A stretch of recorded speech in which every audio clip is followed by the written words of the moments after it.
పని గారు కొద్దిగా ఆయన కొద్దిగా బై ఎదురు తీసుకోండి, కొద్దిగా ఎదురు కొద్దిగా ఎండలో రండి.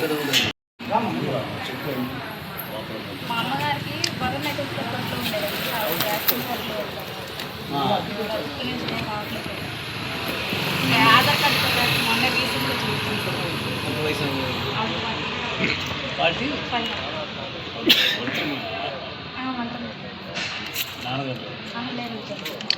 ఆవిడది మామూలుగా అయితే బంటు మిల్లు అండి. ఆవిడ అన్ని ఇక్కడే మొన్న రేషన్ కార్డు ఇక్కడే చేయించాను సార్. ఆవిడ 15 సంవత్సరాలు బట్టి ఇక్కడే ఉంది. వివరాలని పడిగారు చూస్తారమ్మా. ఈ వార్డులోకి ఎవరికేలోకి వచ్చినా ఎవరికి కైతలు ఫోన్ నెంబర్ పెట్టి మీ పని అయ్యేదాకా ఆయన చూసుకుంటాను. అతికి వచ్చారు మీరు? అవునండి, నేను అంతకుముందు అక్కడ ఉందమ్మా రేషన్ కార్డు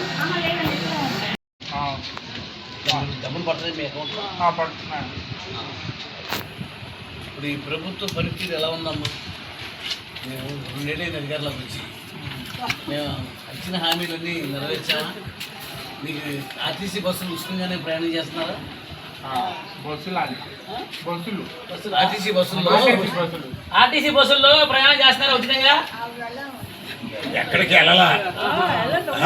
అది కాదు అదే వాళ్ళు ప్రయాణానికి వెళ్ళా ఎక్కువ పోవు ఖర్చు పెట్టి నడవలేడు కదా. ఎక్కడైనా వెళ్తే అన్నయ్య వాళ్ళు చెప్తే అది కూడా ఎక్కడా పని లేదు మనకి.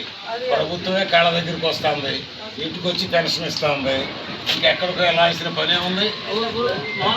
బియ్యం కూడా ఇస్తున్నారు, ఇంటికాడ బియ్యం ఇస్తున్నారు. రేషన్ కార్డులో 10 రూపాయలు 15 రూపాయలు రేట్ తక్కువ. రైతుకి మనిషికి 10 రూపాయలు రైట్ తక్కువ. మామూలుగా బయట 15 రూపాయలు లాభం కాబట్టి 150 రూపాయలు కాదా సన్న బియ్యం కొనుక్కుంటామా? ఎట్లా